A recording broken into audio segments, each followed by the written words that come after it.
First of all, thank you all for coming tonight. We're excited to share our information with you. We have a big decision ahead of us March 17th, and want to make sure that all voters have all the information they need to make an informed decision on that day. As we get started here, let me introduce a couple folks to you. First of all, you may know Penny Johnson back there, the building principal. Say hi, Penny. That was nice. They did say hi, Penny. If there are some restrooms down this hall, correct me if I'm wrong, Penny, that are open, so feel free to use those. I like to run this very informally, so I'll walk us through the presentation I have tonight, ask questions along the way. For me, the more conversational this is, the better. So we just want to make sure, again, you have the information you need. Other introductions. We have a couple of board members with us here tonight. We have Doug Trossel, board vice president. We also have Tom Kleps over there, board president. So you can say hello to them and bombard them with questions. They have all the answers. Dr. Michael Moore, our assistant superintendent, is back there as well. So and we have several teachers in the audience. So thank you guys for being here and listening to this again. We appreciate it. So before I jump into this, I feel like lately I've been forgetting to talk about the why a whole lot. So why are we talking about building new schools? There are a couple of obvious answers. The first and foremost of those is that the buildings are quite old. They average 77 years old for the buildings that we're looking at replacing, and we are having to spend a lot of dollars on maintaining these buildings that we would prefer to spend on teaching children. So it's causing us to divert dollars from our general fund to care for these old buildings. That's one good reason. The second reason is that we are trying to be fiscally conservative and spend tax dollars wisely. That is difficult when you're trying to maintain 100-year-old buildings, but also on the operations side of things, frankly, we're inefficient as a district because we have so many small buildings. Building fewer buildings will allow us to be more efficient. I was talking to our treasurer just the other day about our 5-year forecast and what we can do to make sure we live within our budget, which is what our voters expect us to do. And it's challenging today with our staffing levels and just the inefficiencies we have. So we are looking forward to new buildings for that savings in operations, frankly. So those are the two big reasons in front of us that we're here tonight talking about why the need for new buildings. So again, ask questions along the way. There's a lot of info. This is all on our website. We keep that updated. We also have a list of frequently asked questions. If you're wondering what he is doing, he is recording this or broadcasting, I guess, on Facebook Live. This is David Fong, our communications director. He's also fielding some questions from Facebook Live that might come in, so I may ask those questions or answer those questions as well. And like I said, just ask along the way. It's not the 15th, by the way. I've done this a few times. It's the same. Perfect. We have another renewal on the ballot scheduled as part of a regular cycle of 5-year renewals for November 3rd, 2020. And I think it's important to get that out there because my fear is that we're going to talk about buildings and build new buildings, and then we'll have a renewal on the ballot. That renewal has nothing to do with the bond issue. That renewal has to do with the operations and the cost of running the school district. It pays salary, it turns lights on, it buys gasoline for buses, those kinds of things. Those two are not related. We have a cycle of renewal levies that come back every 5 years. This is one of those, completely unrelated to the bond. We do not intend to ask for additional operating dollars at this time following new buildings. Again, we want to become more efficient, not less. Okay? Any questions about that? Since I'm on that topic, let me talk about that for just a second before I move on. I can't recall when this bond was passed. We just passed a renewal last November that was a very similar one. It was first passed in 1990. Over time, those school levies, like that operations levy, that 5.8 mil, those don't bring additional dollars in over time. So when they are first passed years ago, those are the same dollars we get today, essentially, for those issues. They don't bring additional revenue in. I know that's confusing, but that's the way it works in Ohio, and that's the law, and that's what we are trying to operate within. But when you get those property valuations and you see your property values went up, that will not increase the amount of money we get for that renewal. It's flat. Seems strange, but that's how it works. The bond issue, so that renewal would not increase taxes. The bond issue would increase taxes, and we'll talk about that. Whoops, wrong way. So we're going to talk about the facility master plan, the project scope. We'll walk us through the site locations. We'll take a look at some concept drawings. These are all drafts. These are first drafts, but these are all concept drawings for the sites. We'll talk schedule. Leave the junior high and high school alone. to replace them with those 4 buildings. 3 of those sites are essentially the same site, essentially. 1 is different. Again, going from that 7 to this 4. So the first question is, why those sites? Why those sites? So when I first came to the job, by the way, Chris Piper, superintendent, I forgot to introduce myself. That's me. I've been in the job for about 1.5 years now. When I first came on the job, I knew that this was a goal for the district to build new buildings. So I was sitting in my office thinking, what is the right plan for Troy City Schools? If I had a blank slate, what would I want to accomplish? So I thought about that for a while. I put some post-it notes on a whiteboard I had that seemed to make some sense. I also was working with some information from our transportation director. Titus is here tonight. There he is. Titus is our operations director. I asked him for a map of our school district to show me where all the kids are, because it's important to know where kids are when you're going to build schools. So he showed me this map right here. And those little figures on the map indicate households that have a student, at least one student in our schools. So this is literally where our kids are. So I looked at that map and I thought about it for a while, and I thought, how big would the buildings be? How many would I build? If I had a clean slate, we could just build whatever we want. Put my post-it notes on the board, and I'm very fortunate in my job to be surrounded by some really smart people. One of those smart people I already introduced, Dr. Michael Moore. I took my post-its off and I asked Michael to come to my office, and I posed that question to him. Here's our map, Michael. What would you do? Michael, am I correct when I say that your plan was almost identical to mine? Locations of schools, almost identical. And he's smart, so he must be right. So that's pretty much what we're looking at here. Now, we're fortunate that this plan works really well with 3 of our sites. That 4th piece was the missing piece. But again, our intention is to serve students as close as possible to where they live in a fiscally responsible way. When I say that, here's what I mean. We often get asked, I got asked today, why not just remodel those 7 buildings? Why not just rebuild those 7 buildings? Well, I think the best answer to that is it's far too expensive. For us to remodel those 7 would cost us 98% as much as it would cost us to build new ones. And because it costs so much to remodel, the state wouldn't partner with us in that. So because of that, we would lose state money for this project if we chose that route. And that would drive the local cost way up. If we tried to build 7 new buildings, even worse. That would be even more expensive. So this is what we call our best plan for neighborhood schools, because again, our intention is to serve students close to where they live in a fiscally responsible way. We cannot responsibly, and I don't think you would say yes to building 7 new buildings. These 4 buildings, I talked about 3 pre-K and 1 5-6 building. If I'll go back to the previous, let's go to the next one. Previous one. So notice on this that, and ignore the names, these are just placeholders for now. We're not going to call them east, south, west. We'll find some better names to honor our past here. But the plan is to have a pre-K through 4 building here, a pre-K through 4 building here, pre-K through 4 here, and a middle school to the north.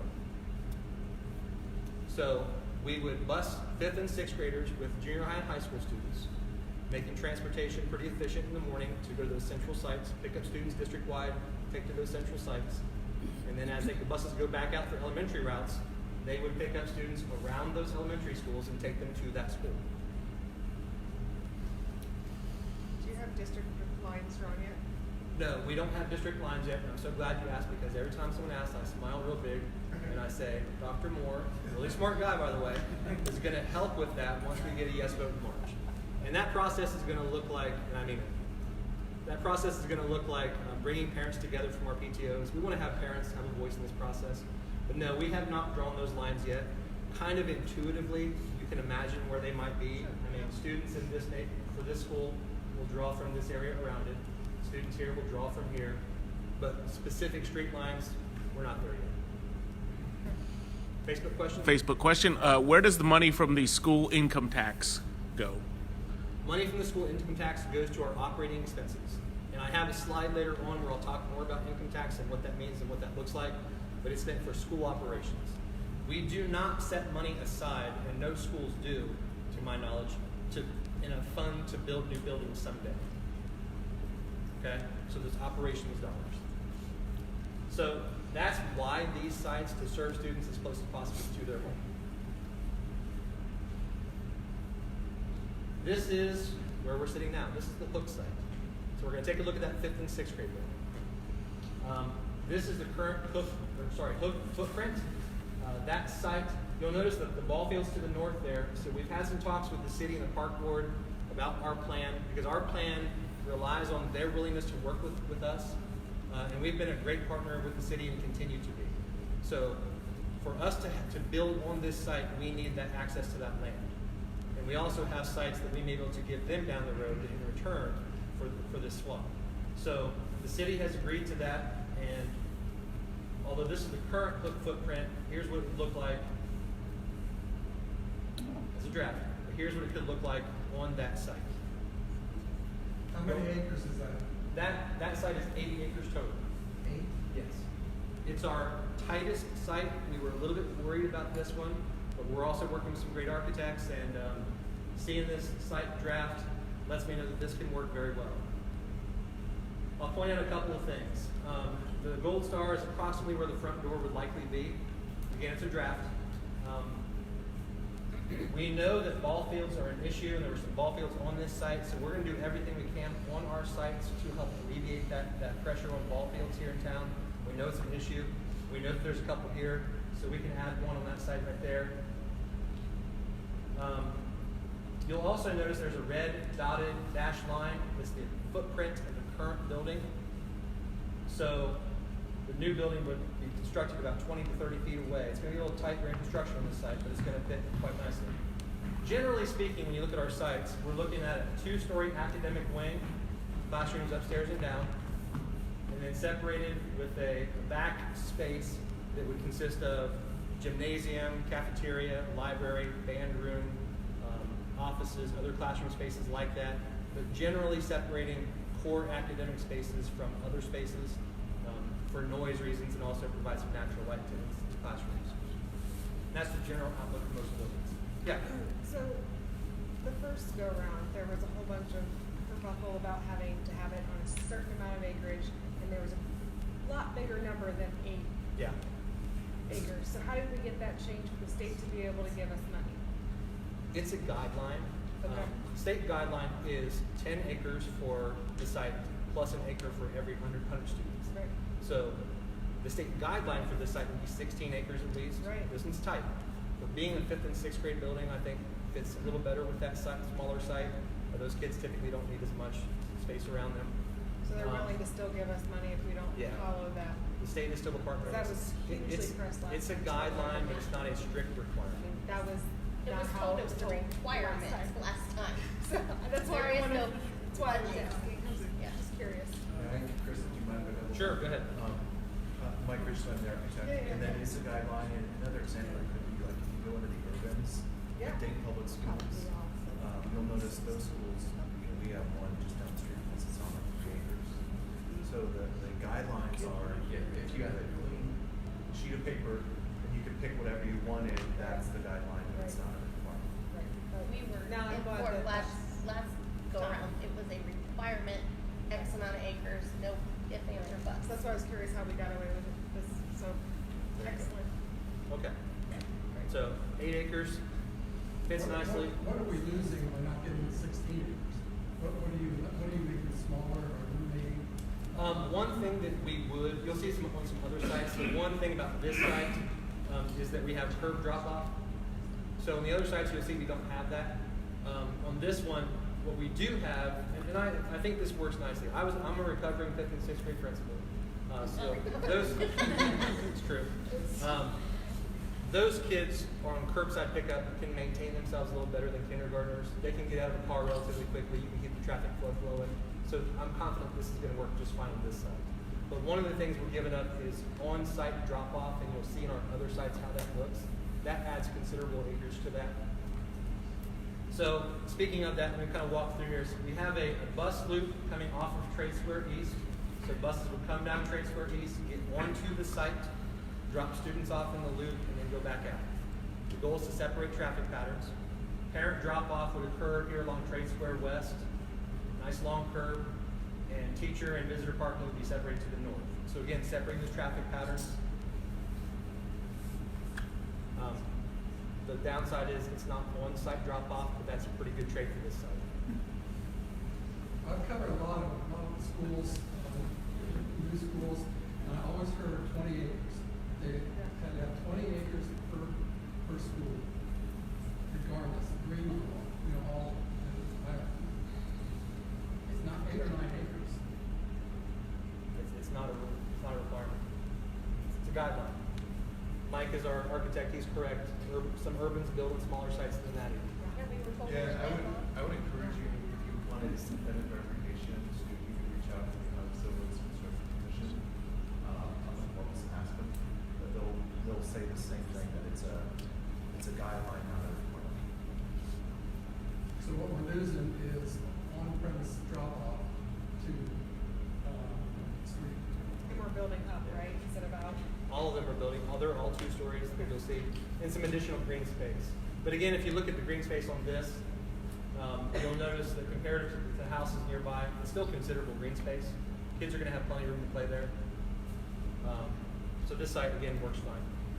It is not ideal, but again, trying to retain some neighborhood schools, this was the trade-off over here, and it works great. Yeah. My question is, why can't this location be an elementary? If all the busing, 5th and 6th graders have to be bused throughout the whole city, why can't that be this new south location? It's a good question. So let me get back to the map again. So if we think about in the morning, all the buses go out district-wide and pick kids up. They go out district-wide, and they're going to pick up students in neighborhoods that are in 5th through 12th grade. Then they have to get those students to school. So we want the 5th and 6th grade building as close as possible to the junior high and high school, but also makes sense geographically. So the reason for this being the 5th and 6th grade site is it's more central. So if we put it over here, for example, it would be further to take kids across the district.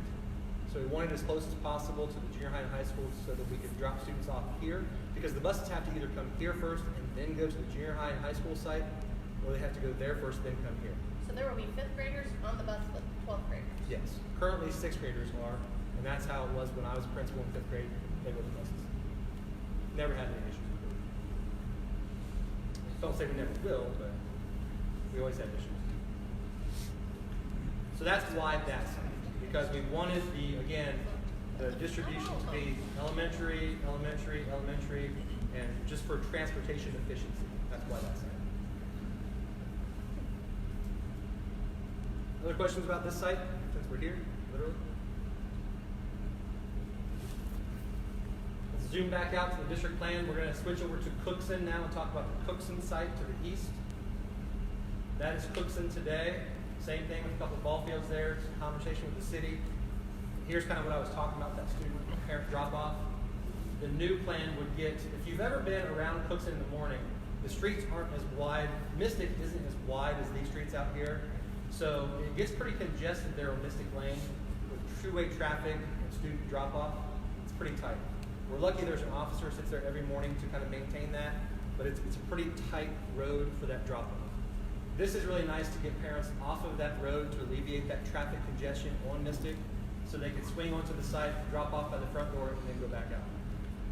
Again, it also separates teacher parking from bus traffic. This white dotted line would be a potential walking path or bike path. Cookson has our largest concentration of walkers, it still would.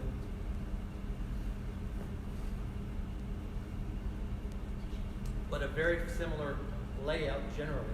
2-story academic wing separated with some non-core academic spaces. That site is 11 acres. Yes? This is really a question. Are the gym spaces like this gym on these buildings, or are they full size? Mike, I think they're a little bigger, aren't they? Gym spaces in the elementary schools would be approximately regulation high school court size. I know there's some wiggle room there, but they would be, I'm not sure quite how. Yeah, I'll run the house while we're talking, and we'll come back. Yeah, I think they would be at least this big in the elementary schools. The 5th and 6th grade building would have a little bit larger gym with a few rows of bleachers too. Other questions about the Cookson site?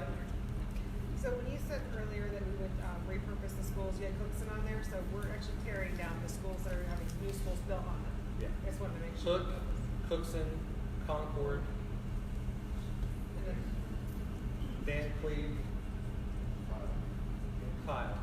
But Hook, Cookson, and Concord will certainly come down to make room for new. I figured that. And to sell the Concord site, we'll all talk about that later. Van Cleve, Kyle, and Haywood, we would look at, is there a possibility to repurpose? If not, tear down, return to green space. Forest, by the way, since we're talking, we would likely keep Forest. Forest has the newest roof. It gives us some flexible space to do some other programs. We have a high school stadium program, we call it, that's at capacity. So we would retain Forest because it's in the best shape to allow us to do some of those things. Also, it's pretty common that the Educational Service Center might need some space. We could rent out to them or other agencies. So we would hang on to Forest. Other questions here? Yeah. Forest, we upgraded them, just because that doesn't have air conditioning and the spaces float around. We don't have the intentions to right now. We would literally just keep it because physically it's in the best condition, but we wouldn't want to put a lot of dollars into it unless that need arose down the line, and I don't see that happening. It's just a nice flexible space for us to have. Has the newest roof again, so it wouldn't cost us a lot to maintain that building. Where would the kids go to school? Great question. So what would happen, the question was, where would the kids go to school when the buildings come down? So what would happen is all 4 buildings would be built at once on those sites. And then once the buildings were complete, we would move in and then tear down. And hopefully it's going to be that easy.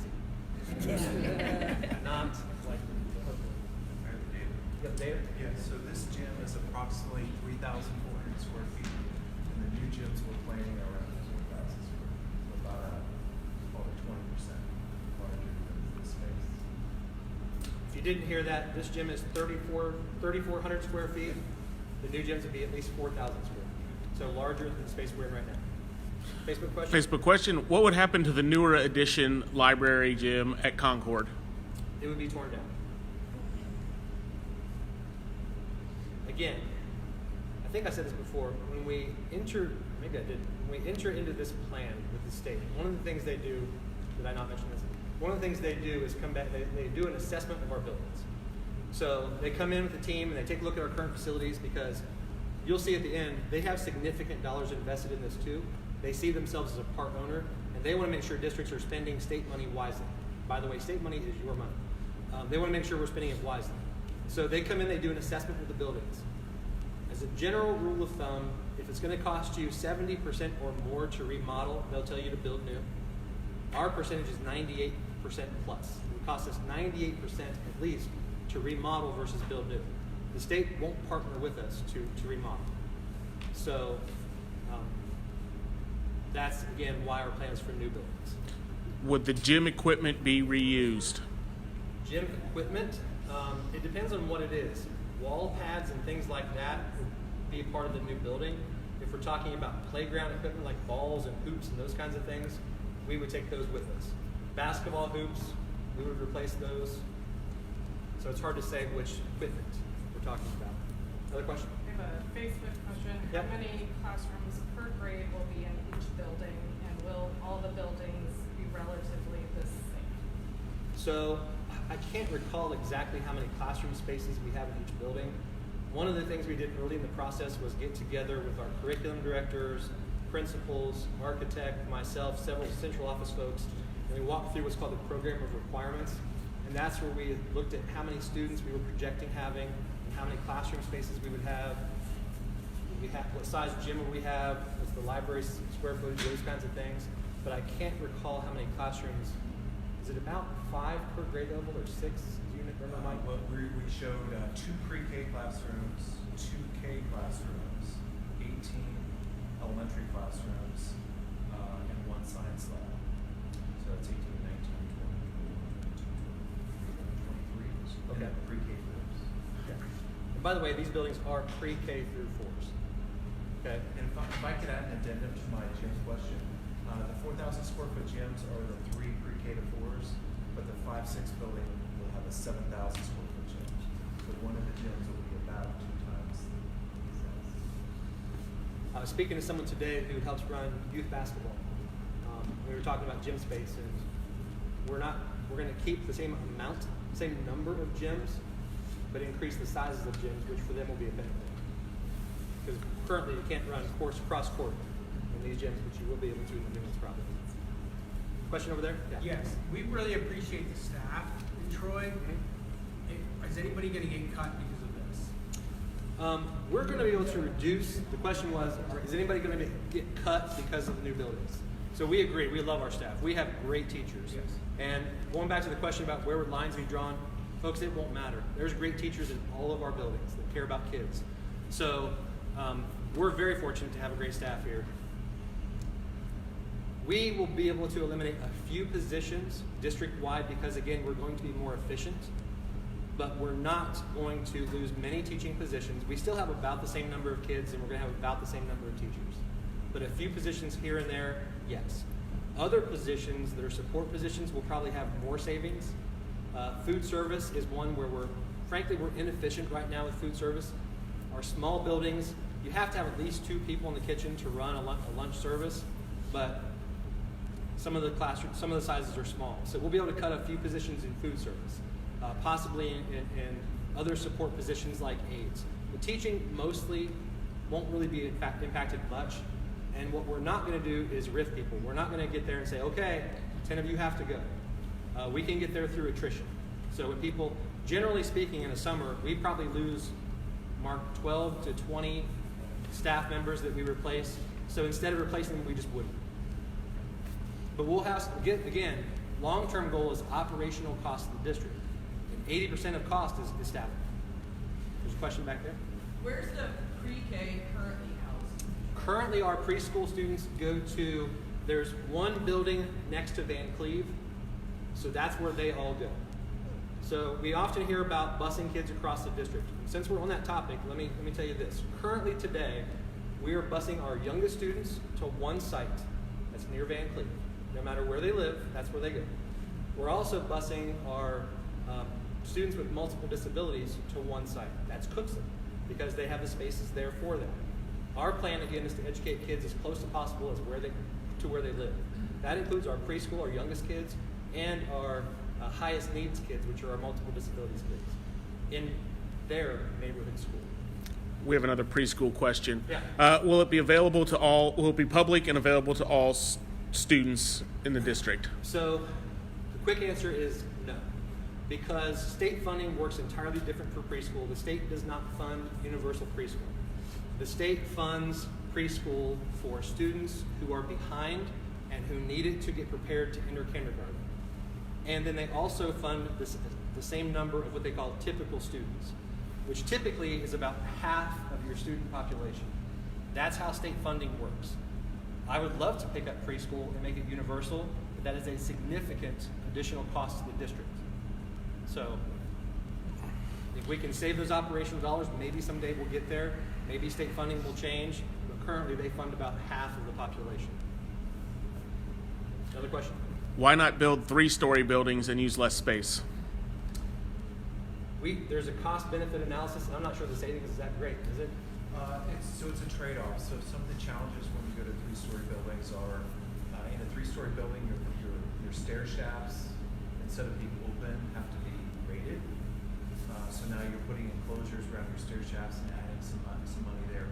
So theoretically, if you look at that drawing, that bar at the bottom of the 3-story building, that bar can be shorter. And if it's shorter, you're doing less roof, but you're also adding some more in your foundations to bring the structure up. So it's really a trade-off. And I would argue that, man, if the 2-story building is really ideal. To get to a 3-story building, unless there's a really solid reason, like incredible, like Dayton Public, we've got 3 acres and there literally is nowhere to go up. There's a good reason to go 3 stories. But on these sites, I think 2 stories are going to go better. They're also right in the middle of neighborhoods. Correct. And a 3-story building kind of overlooking these nice 1-story neighbors wouldn't feel good either. Are you allowing space for all-day kindergarten? We're allowing space for all-day kindergarten, yes. Yes, we are. And I think you already answered this. Would there be ESLs and multiple disability services in every building. Yes, we will serve all of our students, and that, again, that is our plan. Gifted students, preschool students, multiple disabilities, we want to serve them in their building. Does that include ED kids? We only have one ED unit currently. It's hard to project how many we would have, but if we need that many, yes. There's a question back there too. Steve? Student population at Polk today, Yeah. and what's the fifth and sixth grade population? I think you asked that earlier, and I forgot to answer you. How many students? Okay.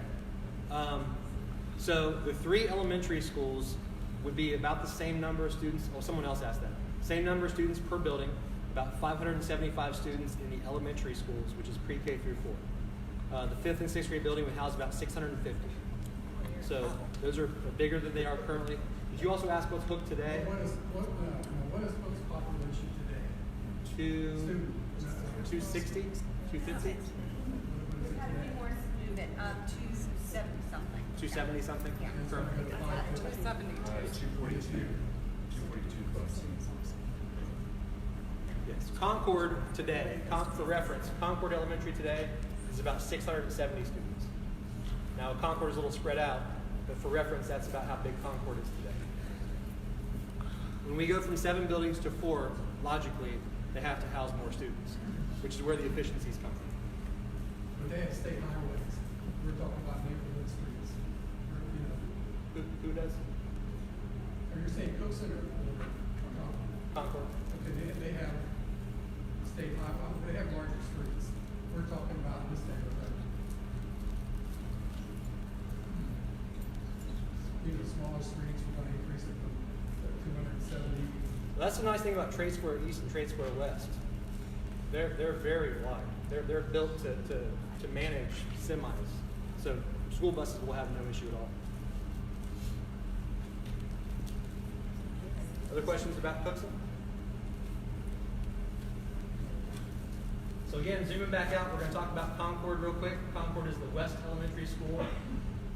So you probably read in the paper recently the district purchased some land out near Concord. So actually the current Concord site is sitting up in here. It sits at the corner of McKeag, 718, and Washington Road. If you've ever been out near Concord at about 3:30, don't do that anymore. Traffic is terrible out there. The reason we are trying to get off that corner site is because we cannot get parent traffic from when they come pick up their students after school. We cannot get them onto the site.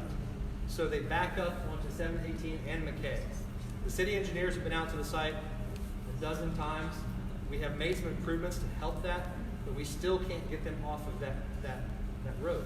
So that corner is never going to work well. So we purchased this land right here. It's literally within a quarter mile of current Concord. Again, you'll notice here they have access to McKeag and 718, separating traffic patterns, easing those traffic concerns. This is approximately a 19-acre site, so we have room for a couple of ball fields here. We purchased the land from this property owner here. She has a lifetime lease, so we own the home, but she's able to live there for the rest of her life, but it's ours. When she no longer lives there, we can do whatever we need to do with that building. Currently, there's some white barns around that home. Most of those will come down. She knows that. She's been great to work with. But that site's going to work quite nicely.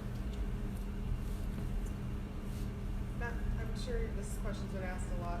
There's been some rain issues on this property and the other property behind Church Court, I believe. So a couple of my friends couldn't be here and they asked for me to bring that up and what you guys are doing to get rid of that issue. Sure. So whenever we look at purchasing sites, literally the first question we ask is it on a floodplain? And there are floodplain maps, and we work with some experts here in town. And first question we ask, this site is not on a floodplain. There are some drainage issues out there, mostly to the south of 718. They don't really affect our site, but there are some drainage things to consider. We met with a group of county engineers I think it was last week. We had about 8 engineers in the office, and we learned that there are field tiles under this site, significantly sized field tiles that we'll have to make sure that we reroute or maintain to allow water to be shed off that site. But The engineers have assured us there's no drainage concerns or flooding concerns on this site at all. So we're good there. As part of our due diligence, we do soil borings, environmental testing on all of our sites before we purchase them. Other questions here? Yeah. What's the acreage on that? That one's about 19, which is why we can fit 2 full-size ball fields in there. Okay, moving on to our south side. So again, district plan, now we're going to focus on the south side, and this was the missing piece for us. Again, referring back to that population map, there's a significant number of kids that live near that school, or near that site. So this is something I think that really makes a difference for the districts in serving kids close to where they live, and we were very fortunate. In the search for this site, I learned 2 things. They don't make more land, and it doesn't get cheaper. So I was a bit worried we would find a site, but we were lucky to find one that works really well for our plan. So this is it. So for reference, 25A runs here. You can just catch a glimpse of it there, I think it is. 25A runs north and south. Peters Road is somewhere over in here. So this is Swales connecting Peters to 25A. So if you drive east on Swales, you'll pass a tree line, then it opens up into a big field. That's the site. There have been some questions from some folks that live around there about flooding. I'll tell you, there is a floodplain near that site. This to the east is a floodplain. Some of this up to the north is a floodplain. Our site, 8 engineers, it is not a floodplain. Our site is fine. There are some drainage issues from this ditch, also possibly from this creek. There are some concerns from the neighbors that we may make some of their problems worse. I'm here to tell you we're not. Again, 8 engineers and a smart architect. We will not contribute to any problems out there. We won't fix them. We might make them a little bit better, but we're certainly not going to make them worse. We are required by law to handle our runoff on a school site and manage it. That's a requirement for us. And when it comes to building restrictions, Mike can probably attest, not many people have more than a school. So that's something we'll have to consider. But that's a concern that's out there, that we don't have concerns about our site flooding. What is all that extra? So this site is approximately 32 acres total. This part over here, the dashed line, does line a floodplain. And working with that property owner, that area would be a nature conservancy area, so we won't develop that. It would be wetlands or prairie grass or something. The intention of making that a space that kids can go out into as part of their curriculum, that would be a really nice addition to have near a school. So Granville High School in the Columbus area has something similar to that. So that's going to be kind of a nice site for us, but we won't build on that part of it. Again, the size of it allows us to add some ball fields, a possible soccer field, but a very similar layout to what you've seen before. There's actually 2 versions of this that we're looking at. This is version 1. Here's version 2.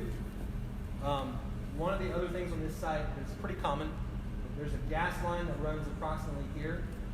All that means is we have to build on either side of it. It doesn't impact anything else. Gas lines are everywhere, but that's something we have to consider when we build this on this site. So that's why there's 2 options we're kind of looking at. We'll do a cost analysis and see which one makes more sense economically to build, and that would be the choice. Has the land on 718 already been purchased? Yes. Yes. Land on 718 has been purchased. Right now, we're in our due diligence period for this site. We're conducting our soil borings. Environmental testing has been done. Well, some of it preliminary, but we'll continue that due diligence period until we're confident that that site is suitable. But all indicators right now are good.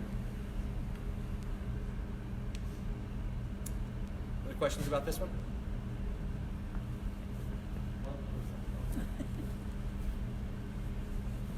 Moving on, let's talk schedule.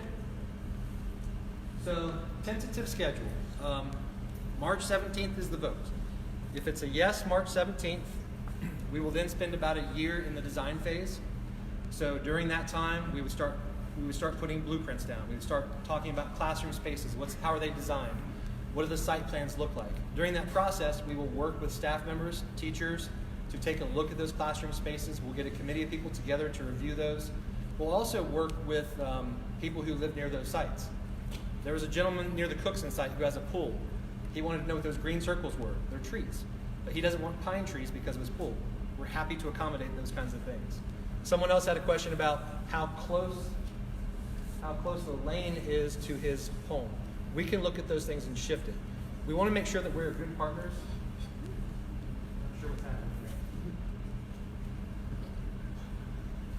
We want to make sure that we're good neighbors, so we will involve the community through this design phase as much as possible to make sure it's a good fit for the neighborhood. So, design about a year, and then about 18 to 24 months to build, depending on work crews and weather conditions and those kinds of things, with the intention of moving into those buildings during the 22-23 school year. Ideally, the start of a school year, that would be great. So we'll see how conditions are as we move forward and whether we can do that. And then again, once those buildings are built, the other buildings will be taken care of, and the sites would be finished. So that's a general timeline. Questions there? School air conditioning to be done. High school air conditioning, so we can't use the bond dollars for high school air conditioning. But, like I said before, we're currently spending about $750,000 on annual maintenance for our buildings. But if we're building new, we won't have to spend that much. So our intention is to shift those PI dollars to the high school air conditioning project. And that project is going to be complicated and expensive, and it's going to take us a little bit of time. But as fast as possible, we want to make sure we do high school air conditioning as part of this project. Allowing us to stop spending dollars on these old buildings will allow us to divert those funds for that. And speaking of that, I didn't mention this earlier, but this kind of hit me last summer. We talked about maintenance of these buildings and why we're trying to do this. Last summer, we had, every year we have a plan for maintenance, our comprehensive improvement plan or something like that. And again, we spend about $750,000 annually on keeping up these buildings. And last year we had to replace part of the Cookson roof. About 40% of Cookson had to be replaced on the roof because we have to keep kids warm, safe, and dry. There were some leaks, we had to address that. And that, I'm bringing that up because that's a tough decision. Because I know that I'm asking you now to tear that building down. But we can't just ignore those kinds of problems. So we have to make those kinds of tough decisions. And if I didn't tell you how much it cost, that project alone was $300,000 for that roof replacement. And that was the lowest bid. So that's significant. Money that we can't spend on other things because we're doing that on very old buildings. And Cookson's one of our newest. But with 7 buildings and old roofs, we have to continually do things like that. So that's, again, one of the reasons why we're trying to get this done. It's not a problem we can, it's not a practice we can continue into the future in a fiscally responsible way. Ready to talk dollars? So budget for this project, this is a $98.7 million project. That's the total cost of the project. So what that means on the ballot is it's going to be 6.54 mils plus a half mil for maintenance. Whenever you enter into a project with the state of Ohio and they partner with you to build buildings, part of that is a requirement, and yes, this is a requirement, to pass a half mil for maintenance of those buildings.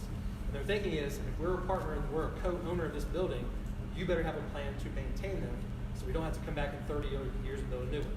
So they require us to collect that half a mil and set it aside so it can only be used to maintain those new buildings, specially earmarked just for that. So that's the half mil. The 6.54 will be the cost to build those buildings. Now, that's the ballot language, and that's worst case scenario. If we were to go to market today and sell bonds, it wouldn't be 7.04. It is going to be that on the ballot, but that is a worst case scenario number. It will probably truly be lower than that unless the economy just completely goes haywire. And that would equate to a $20.71 per month cost per $100,000 of home value. That's the whole project cost. In a short while, 3 to 6 years approximately, that state money is going to be available. And we have signed that agreement, and that number is locked in with the state, so we are guaranteed that money. If we get a yes and begin this work, that $31.8 million is guaranteed to come back here to Troy, and we are required by law to apply that money to that total number, to that debt. So we are required to pay that down. So the $98.7 million,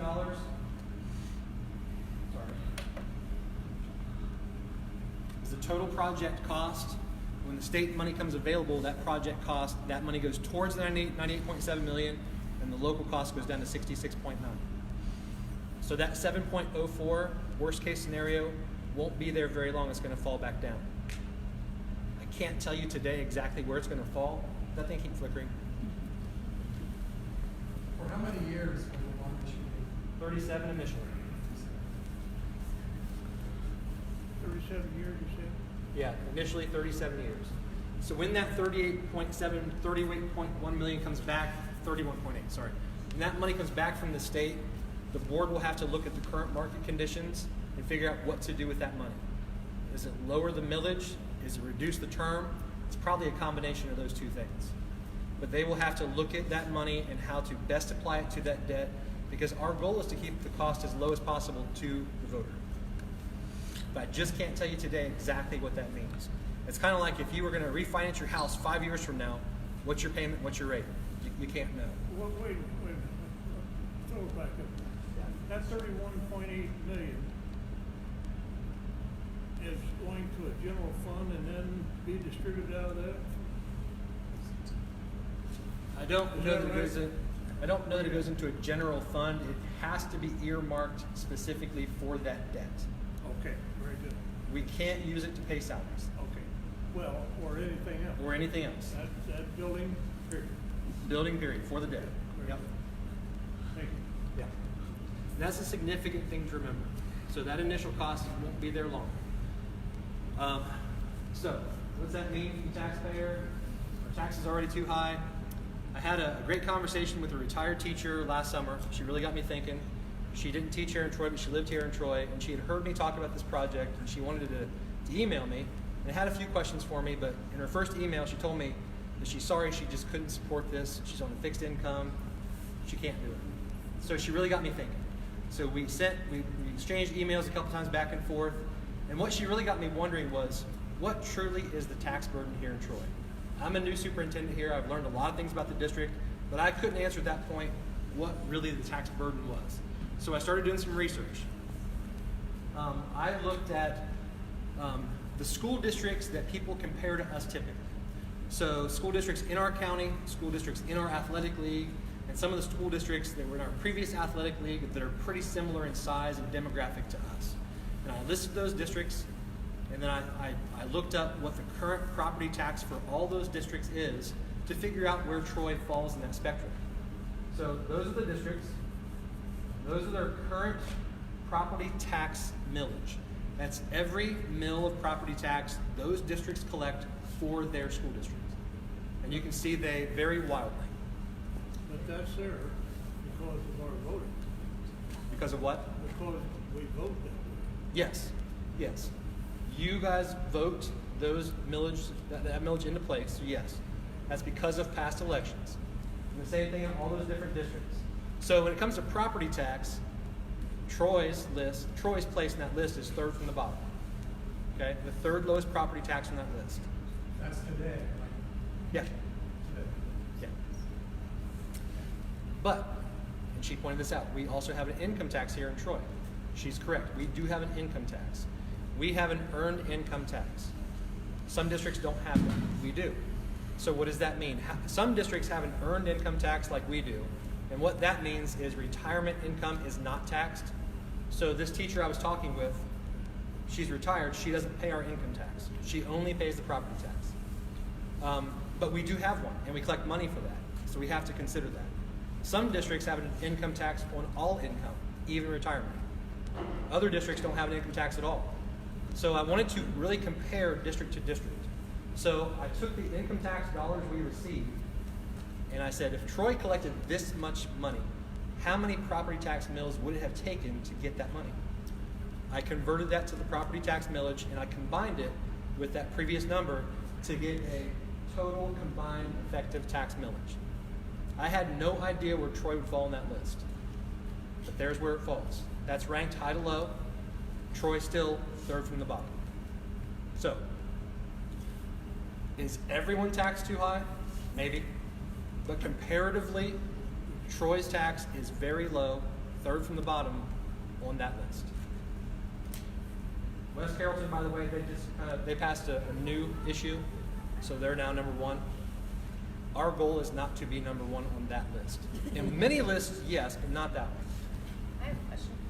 The Upper Valley Career Center just had a levy, an increase. Yep. How does that affect just Troy? So, I mean, I know like Sydney, Piqua, Troy, whoever. how many mills was that, Doug? 1.5. So, Upper Valley Career Center just passed a 1.5 mil new money. And yes, you have to pay that now. So does everyone else from all the districts that Upper Valley serves. And how many districts are there? 20-ish? That neighborhood? So that's why they're able to pass a pretty low millage, because it's a lot of property. But yes, that's a new one for you. Where would we be ranked once this levy passes? So if we went with ballot language by itself, 7.04 mils, we would have to add 7.04 to that. Again, that's worst case scenario. It's going to be lower than that. But if it were 7.04, worst case, we would go from here up to, I think it's here on that list. If my math is correct. So we would move up that list to about the bottom of the top third. And that's the initial cost. Once that state funding comes back to us, we apply it to that debt, and that millage comes down. And that's also assuming none of those other districts ask for additional money. Which I know they're planning. I know Tip City and some of the others have pending issues. I know Sydney superintendent, and I think he's already announced this, they're going to ask for more money next time too. So yeah, that list may change. I don't see many districts going down significantly. So that's where we currently fall. Questions about that? Dave and I did a little digging. It's been, well, easy math on this one. It's been 47 years since a new building was built here in Troy, a new school building. The 43-year period before that, 6 buildings were built. From World War II up to about 1973, 6 buildings built, and nothing since then. So again, we started with the why. Operationally, we need to do something in this district to get our operational expenses under control. The function of why they're high is because we're operating 7 buildings. Operations-wise. Not to mention the dollars we're spending on buildings that are 100 years old. So that's the why. Why is this the plan? I think this is the plan because I think the board did a really good job asking people what they wanted. I talked to someone earlier tonight who didn't like the old plan, but wanted to come and find out what the new plan is. This new plan resulted not just from me sitting in my office and thinking, but also from the district doing a phone survey and asking people what they want. They want neighborhood schools. I've told you, we can't afford to build 7 neighborhood schools. This cost would skyrocket. This is the best new plan for neighborhood schools that we can bring you, and we think it accomplishes that. So, what other questions can I try to answer for you? I got a couple. Yep. I can scroll through them.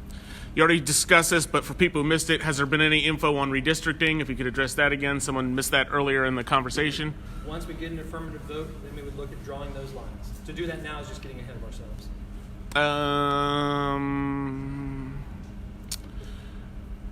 Would you purchase all new furniture for the buildings, meaning nothing from the old buildings would be used in the new buildings? Typically, that's a part of the building project. It includes a furniture budget, so yes. Where does cost for security in all schools accounted for? Maintenance, general operating? Same question for busing costs. So I think they're asking where do things get budgeted from the school budget. So there are a couple different funds. There's a general fund that pays for most stuff, general stuff. There's also a separate fund for permanent improvements. So we currently collect 1.1 mils for permanent improvements that go into that fund earmarked for permanent improvements. That one collects about $600,000 annually, I think. But as I said before, we spend more than that annually. So we're also pulling from the general fund to cover those costs. For the permanent improvement fund, it can only be used to pay for permanent improvements, which would include roof projects, tuck pointing, window replacements. We can purchase school buses. But I'm telling you, because we're spending so much on maintenance currently, we're not purchasing school buses out of that fund. We're purchasing them out of the general fund, which, again, should be used for instruction.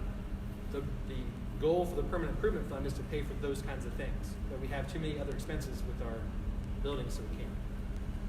I think I answered that. I hope. Security. Good question.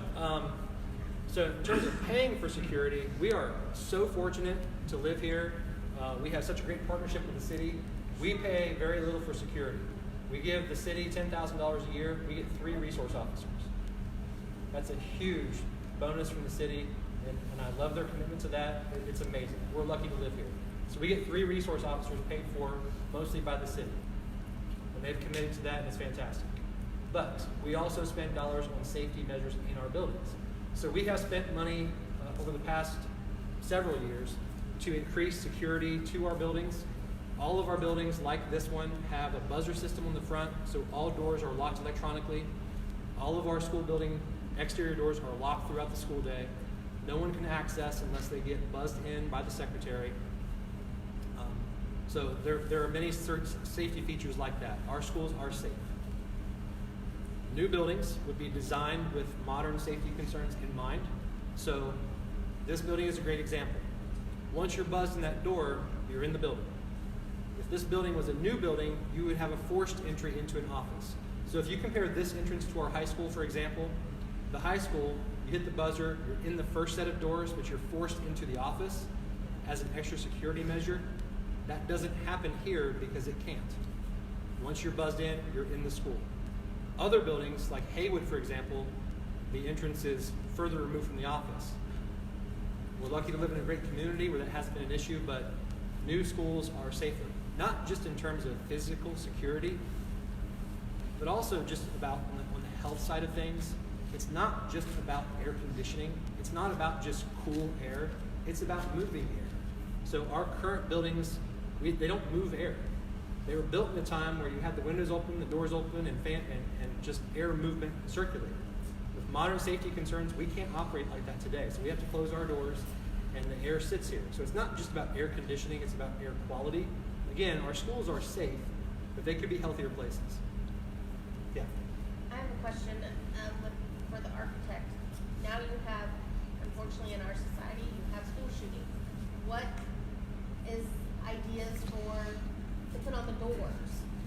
Any kind of barricades is there any kind of thought on putting those in the schools on doors? Can I take a crack at it first?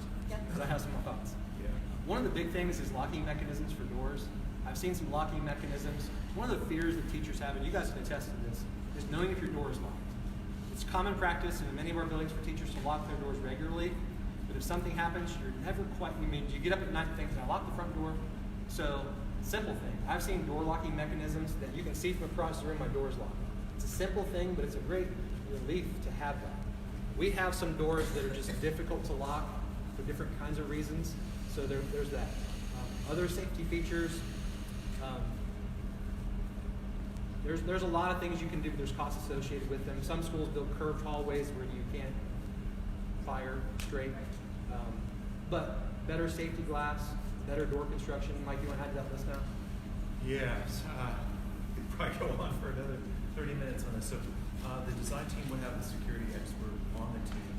One thing that we like to do is to assemble a committee of teachers, representatives of the buildings, and sometimes even community members to come up with like a security team.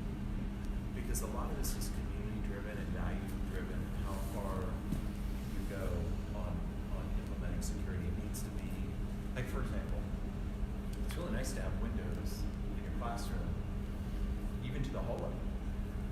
Okay, but that brings up different levels of security that teachers may say, you know what, I'm not sure I want to teach as a fishbowl, or maybe I do. Maybe security is going to happen not outside there, but at a different layer. So it's really important to get your community's input on like how they want this building designed. We're seeing egress windows on classroom exterior windows. Yeah. So exterior windows with the ability to put an egress window on it, size that I can jump out. You know, but what about second floor egress? So so that it opens up a bunch of things. Yeah, are Many- they gonna have like safety or slides and stuff in the second floor fires and stuff like that? to Some get out people for the do. kids? Yeah, I mean, those are discussions because you have to be able to implement what you. Classroom locks are a no-brainer. Locks that teachers can lock from the inside of the room. There's additional barricades that are out there. There'll be 60, 70, 80 cameras. Now, cameras are after the fact, but cameras do kind of create a culture of, someone knows everything's being recorded. Yeah. Chris mentioned the security vestibules where you can't really even get into the building, and then once you are, there's another layer of security where you're into the office, and then another layer of security where you're buzzed into the classroom. There's security films on glass that they don't deny access, but they greatly delay. Yeah. So if someone's bashing away trying to get through security glass and it takes 2 minutes, I bet you Troy's finest will be there. They guarantee in it. 35 seconds. And so those are the things you can do to slow it down. But these are really important kind of complex issues that we want to engage with all of your community on how to do the best Troy version of that. Thanks, Mike. Other questions? We're gonna have the like latest and greatest technology, smart boards and all that fun stuff. Yeah, we want to make sure that our teachers are equipped with the tools. I mean, 21st century skills. We're 20 years in the 21st century, so that's a priority. And that's another challenge we have currently. Access to outlets. I mean, again, Haywood was built in 1930. Van Cleveland 1904. They weren't designed with the internet in mind. So, finding access points to electricity is a challenge currently. Clearly, the new buildings will be built not just for today's technology, but looking forward to what's around the corner. Huge difference.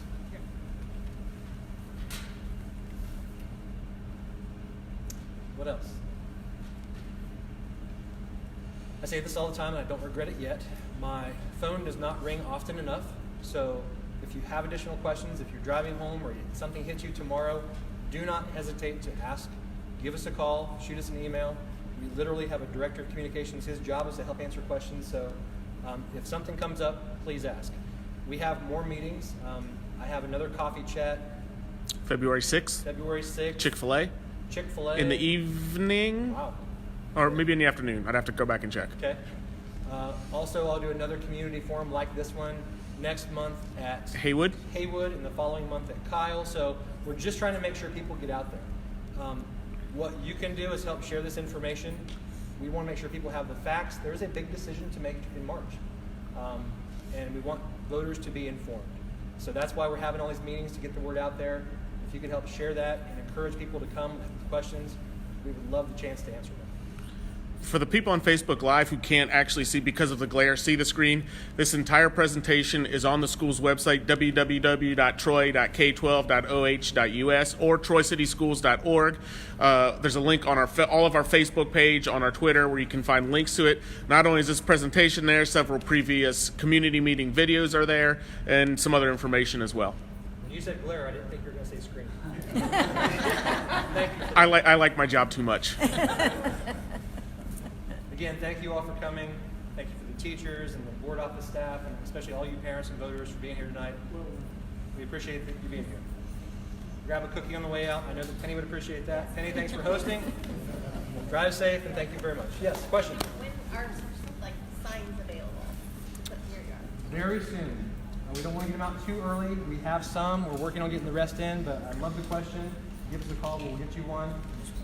Happy to do that. Shoot us an email, whatever works for you.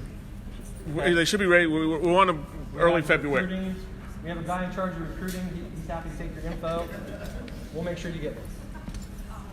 Thank you very much. Appreciate it.